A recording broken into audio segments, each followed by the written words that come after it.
In this video, I'm going to walk you through step by step and show you just how easy it is to prevent your ads from showing up inside mobile apps. If you're running any kind of performance max campaign, demand gen, or display network, then most likely your ads are showing up inside mobile apps and wasting money with low quality mobile app traffic. Now, you're not alone, and if you've ever opened your campaign report and thought, where are all these clicks even coming from? Well, it's most likely from mobile app placements.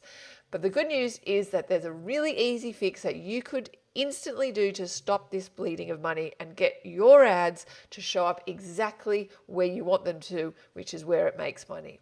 Now, Google doesn't really make this obvious. In fact, many business owners waste thousands of dollars before they even realize what's happening. So as I said in this video, I'm going to show you exactly how to stop your ads showing up in mobile apps. You're going to see just how easy it is. So let's go dive in. Firstly, if you're unsure how to know if you're wasting money on mobile apps, I'm going to show you how to do this. So you go into one of your campaigns, then you go to Insights and Reports, and then click on this option here, which says when and where ads showed. So first it takes you to the devices, and as you can see, we have a huge amount of clicks and impressions on mobile phones, but what we want to go to here is where ads showed. Here, this is going to show the placements, but what we can do is we can easily apply a filter to see where the placement contains mobile. And as you can see here, we've got 94 clicks from mobile apps.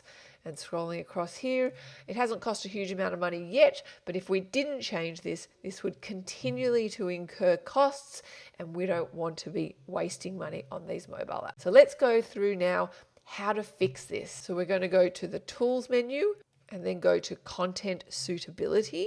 Scrolling down here, we can see our advanced setting and go to Exclude Placements. And you want to go here to your app categories. And here is where we want to select all of these categories to be excluded. Okay, as you can see here, I have excluded all of these categories, and I'm going to make sure I click Save. And then now that will be excluded from future placement. So there you have it. That's how easy it is to exclude mobile app placements. Maybe check out our website, teachtraffic.com, for more helpful videos, and make sure you hit that thumbs icon and subscribe for more future videos. Thank you so much.